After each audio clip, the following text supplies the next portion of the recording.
What's up, everyone? Welcome to the GolfTrip podcast. My name is Pat, and I'm here with my co-host, Garrett.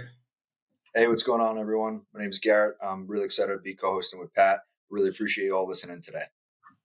Today, we have a very special guest. Joining us is the head pro from Copper Rock Golf Course in southern Utah, John Horton. John, thanks so much for coming on today.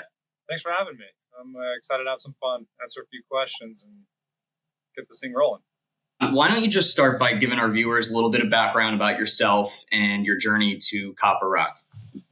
So, my journey started basically just here in Utah. I've been born and raised in Utah. I've lived all over the state. I moved to Texas for a little while to take a job at a private country club when I first got in the golf industry, but ended up getting back into Utah, just where family is, and kind of just a few jobs opened up. Started off at Murray Parkway in the Salt Lake area. I claim South Salt Lake is home, but I've grown up all over the state. So I've lived in northern Utah and now down here in southern Utah. So I've lived all over the state. But went from Murray Parkway to a golf course in Utah County called Sleepy Ridge, and now I've found myself here. I've loved it every step of the way. I haven't worked honestly. I haven't worked a day in my life since I got into the golf business, for sure. I love it.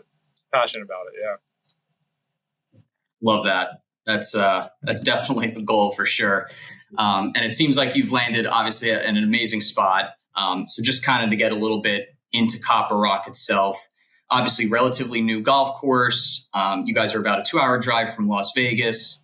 And, it just seems like in general, South Utah has exploded and has become this sort of golf mecca. Can you just talk a little bit about what makes this area so prime for golf? So, yes, definitely. I tell people this all the time. I really do believe that that southern Utah is becoming kind of like the Arizona of destinations, like Scottsdale, Phoenix. In the wintertime, you're going down there to play, right? They host that Waste Management. It's the place to go. And there's so many good courses down there that it's just become this hub of just good golf. Well, this area is basically doing the same thing. I really think it's it's following just right behind it. As far as imagine. So southern Utah, you got Zion's National Park. It's 40 minutes from us. If you want to go snowboard, you just travel like an hour north, and you're snowboarding in the snow. You just come, an hour down this way, you're back playing golf in this beautiful, nice area and weather. Vegas, we know people are going to, right? And people are always going to Vegas to Yep. gamble or play golf or do anything. Really, there's everything to do out there. But we're only 2 hours from them, like you mentioned. You got Mesquite that's in between us and Vegas, and that's got Wolf Creek. So you got world-renowned golf courses. Wolf Creek's a top 100 course. And there's a lot just along the way. So southern Utah has just started to build incredible golf courses. So when you get guys that are going from Vegas and like, hey, let's go play Wolf Creek, I think that's how it all started, because it's only an hour from Vegas, or hour and a half or whatever. Then all of a sudden they're like, well, wait, there's a couple golf courses that they're building just 40 minutes up the road. And that's courses like us, Sand Hollow. There's a new course being developed. It's a Weiskopf out in Ivins area. It's the Black Desert Golf Course. I mean, they've got huge plans with that. And so with us coming up, we hosted an LPGA Women Epson event. So it's a championship style course that we just went right into just hosting major, tournaments or professional tournaments. It's done the area a lot of good. So people are finding this area as a hidden gem, and it's just getting more and more popular. Every year, more and more people are coming out from New York, Illinois, all over. You got people from out of country, because Zion's pulls in people from all over the world, and they'll just, if they're golfers, they're going to come try local courses, and they're just, a ton of people are just continually. I constantly hear just how impressed people are with the quality of golf at the price that it is in southern Utah, at least for now. We'll see if it just becomes like exactly. Phoenix and for the rich man. Yeah. I mean, I'm more amazed the more I kind of read and learn about the area, and obviously you've mentioned some of these other courses that have come about in the area. In your opinion, what makes Copper Rock kind of unique and stand out from the rest of them? Okay, so we're in a desert landscape. Obviously, we're definitely in the desert, but what it makes us stand out, and the reason why I like it so much, is that being from northern Utah and playing some like clubs at up in Park City area, Like there's Glen Wild, Promontory. Some of these, like, Michael Jordan was a member at Glen Wild, so I know he likes that course. But it's a mountainous type of golf course. It looks like a mountain golf course, but situated here in the desert. So we have desert pines on our golf course, which is, pine trees. You're not getting that in a lot of courses around this area. Down here, it's a lot of just sage and some palm trees. We have some of that too, but the desert pines really just give it a different feel. And the architect of the golf course, as he designed it, the way he shaped it, the way he formed it, it just reminds me so much of like just the clubs that I was playing back up in Salt Lake. So I love it. That's awesome. Yeah. And can you just kind of describe, I guess, the course itself? You mentioned the design a little bit. What is like your signature hole? Do you have a favorite hole in the course? Just curious what your opinion is. I think everybody's say would be hole number 17. It's a downhill par 3, plays 130 yards, but it's the highest point of the golf course, or almost the highest point, and so overlooks just all the front nine. It's very pretty. There's a lake that sees. I'm sure viewers watching this may have even hopped online and seen some of the pictures that we have, or you guys. It's a pretty popular hole, but hole 17, I would say, is most people, or I would say the signature hole. However, mine, hole 14 at Copper Rock, you drive by it as you're coming up to the clubhouse, and it's on your left-hand side. And I'm pretty sure they designed it this particular hole just as like one of those awe factors as you're approaching the golf course.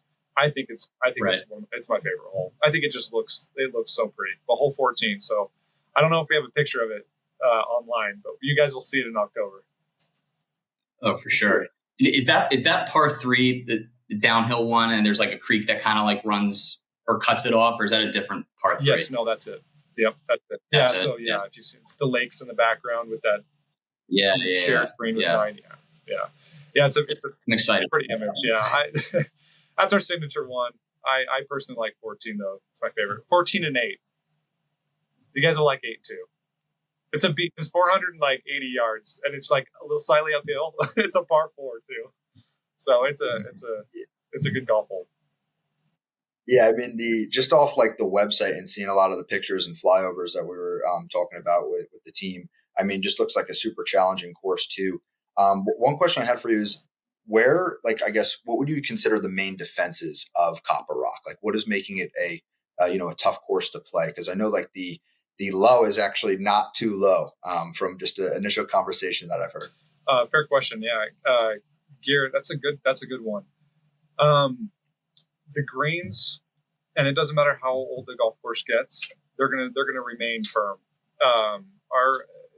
We actually designed these, and it's not necessarily, it makes it a little bit of a challenge for our maintenance guys, but they still make it really nice. But it's push-up greens. That's something that kind of went away a long time ago. So whether we end up going to a full USGA, I don't want to get too detailed into this, but greens have a foot of sand, and USGA spec greens usually have like a foot or more of sand. And these being push-up, it's sand, but it's by local sand. It's not like USGA spec stuff that they usually use. It's like they pulled it from the desert off of number 2 kind of stuff. But with that being said, though it's an older style way to make and build greens, it keeps them a little bit firm. So when we make them fast, they stay firm. It's like basically when you come out and play, you're gonna be playing on like a championship ready golf course all the time, and it makes it. Some people love it and hate that. I always like when we have a little bit of water thrown down, so the ball's a little bit more receptive. And it's not out of control. It's not like a brand new golf course concrete greens if you've ever played that. But they will always remain on the firm side. The other defense. On that, and this is what makes it really actually kind of fun in my sense, is you got to play it more than once, just because a pin might be on the left side of the green and you got to throw that ball on the right side of the green for it to get to that left side. Stuff like that, the way it slopes and undulates, and the way that some of these greens and even fairways capture the ball and kick it where it goes, makes it a fun challenge. But this year we added length to the golf course. We had it at 6,800 yards. We had a lot of good players coming out saying it doesn't feel long enough for a championship style, so we took it to over 7,200 yards. So there's definitely plenty of lay.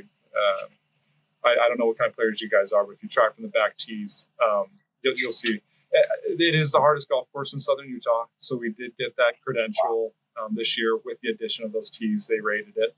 So our rating's right just barely under 75.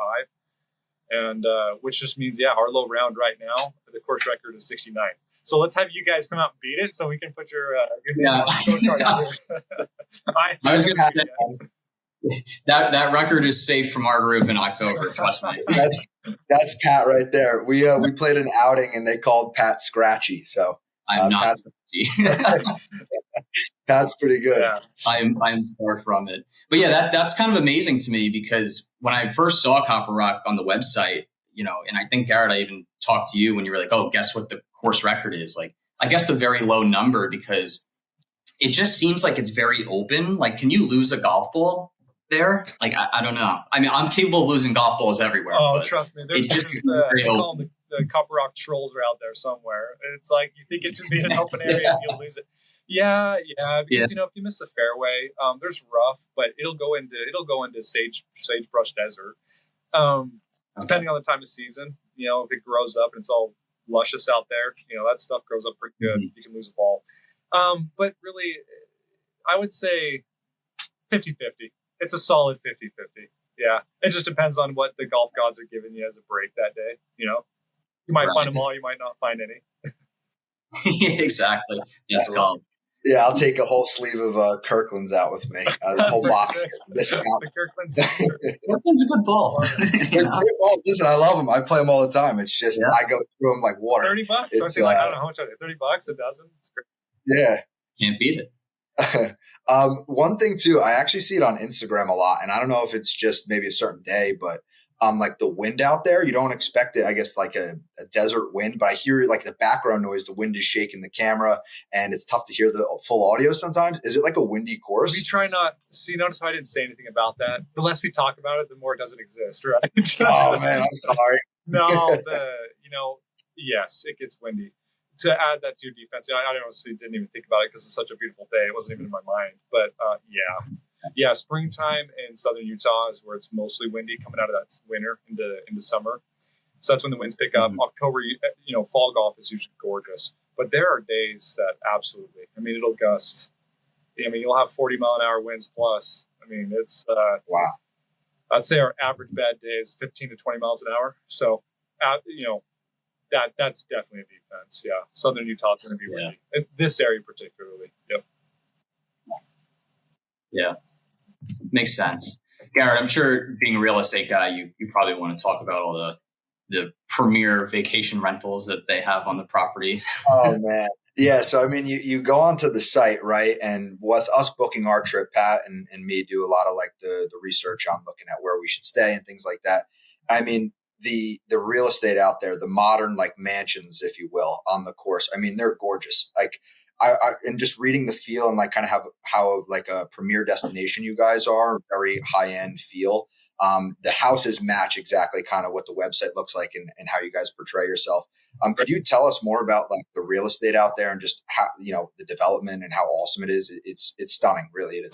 Well, thank you for noticing that. When I took the job, remind you, they told me, hey, this golf course was built to sell these houses. If you're a real estate guy, golf's its own entity, but if you're going to build a golf course, you got to sell the lots around it to really to make money if you're an investor. So that was their focus. A little bit of background on Copper Rock is, the Zitting family owned a bunch of land out here, and the owners of this place are from this area. And they have a lot of different investments. They're a hospitality management company. So Henderson Hospitality Management is who owns a lot of everything, really, actually.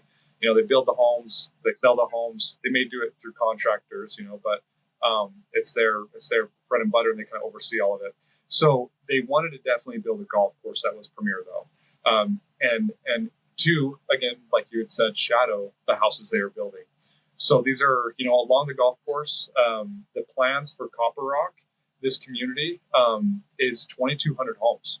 So churches and schools. So in time, I don't know how long it'll take, but this will be a small town eventually, almost, of quite a few thousands of people, really. But right now, it's at its infant stages as they built the golf course. The houses that they've primarily built right now are definitely, very luxury homes, in the millions.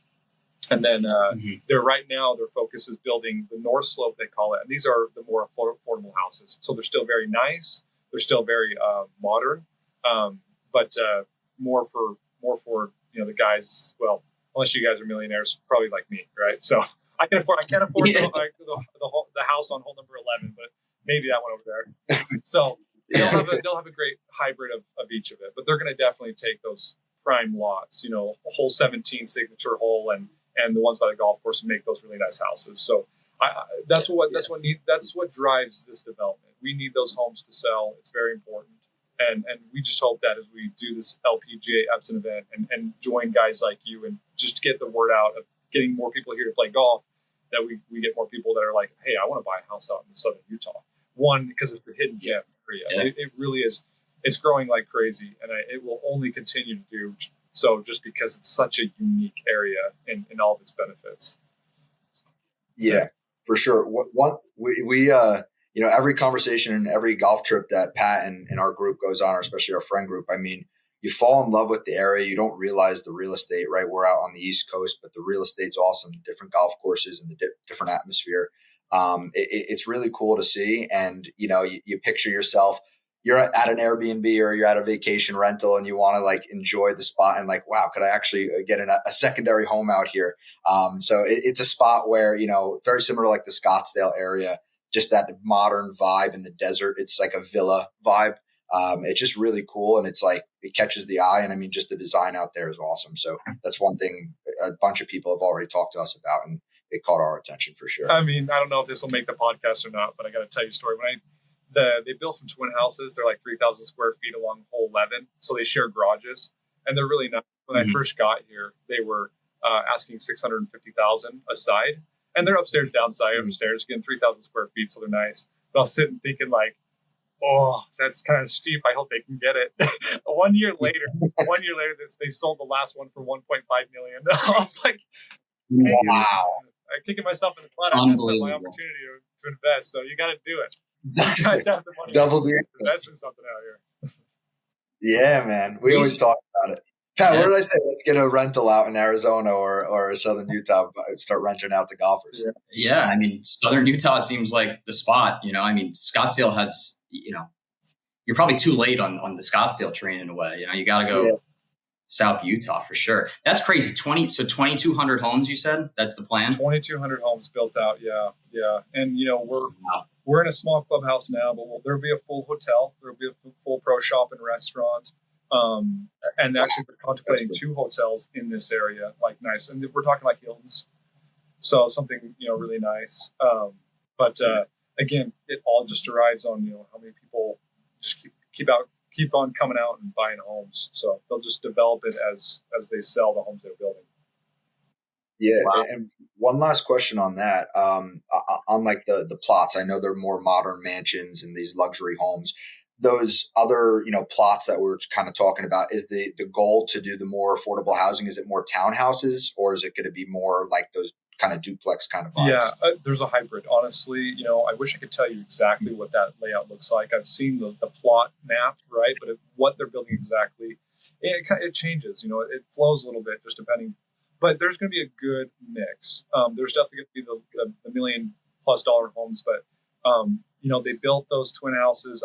They'll definitely build more townhouses along hole number 10. I know that for sure. But I think if I'm in their shoes and I'm thinking like they are, again, I'm not. I just try to stay in my lane, as far as just running the golf course. But my assumption is that probably we'll just keep building those more affordable homes just to get people out, and let the luxury ones sell as they do. The last 3 years, they've only built luxury homes because they want to showcase that in what we call the parade of homes that we have out here. We have people coming from all over to look at these. So I think they're just trying to make that awe factor happen real quick, and then start building out the homes that I can maybe afford. I don't know. So, hopefully us too. We'll combine forces and we'll get something out there. Yeah, let's all just combine our monies and buy a room in one of these. John, there's a picture on the website, or a few pictures, but are majority of these homes, is that hole 11? There's like one hole where it's like completely surrounding, like one of the holes. That's hole 11. That's the hub of their build out, right? Yes. Yeah. And there's all the other holes are very open now. That one is probably the one that'll have the most homes around. Like that's the closest those homes will get to the golf course. But it's exactly. That is hole 11. Now, yep.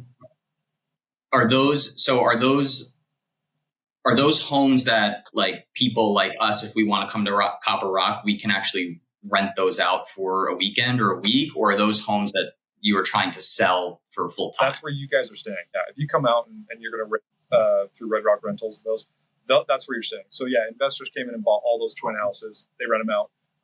People with a lot of money actually bought those $1 million homes, and they actually Airbnb those and rent those out. So that what you saw in that picture, that's basically right now all that we have to offer until they build out a hotel or whatever it is they end up doing.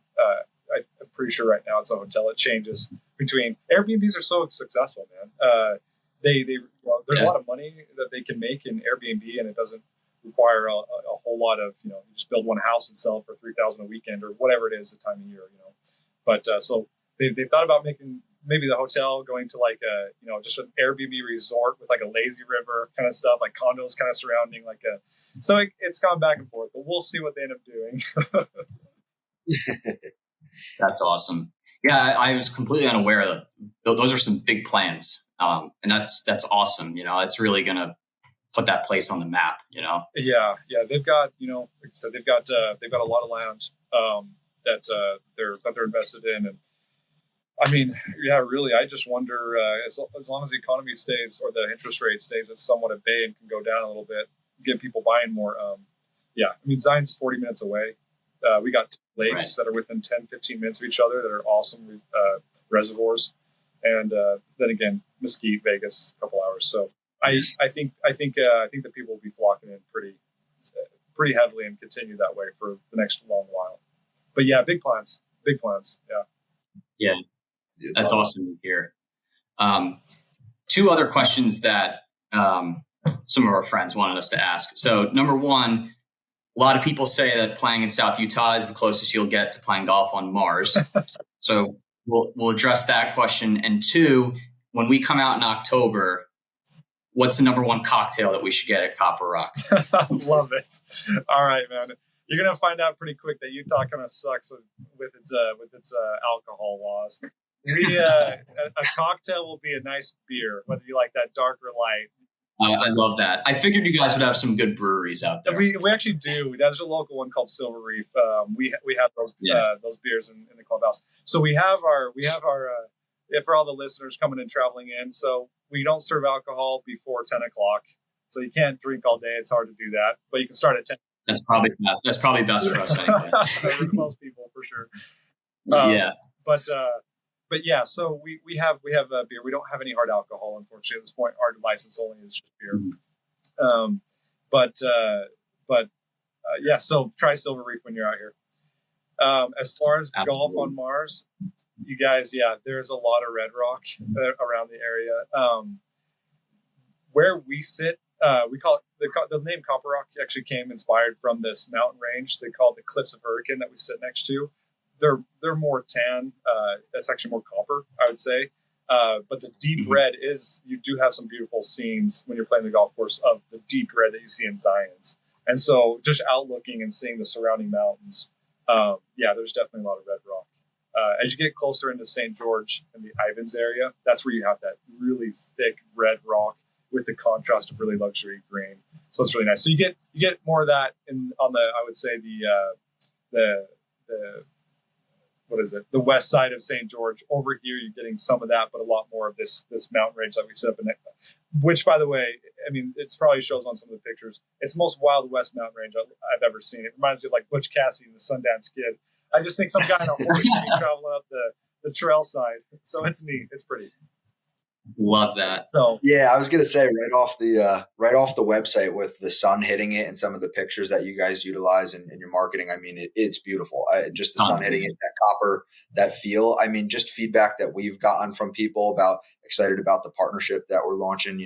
It's they're so excited to learn more about the course, and it's just a really special place. So we're excited for sure. Well, that's awesome. No, yeah, I'm glad.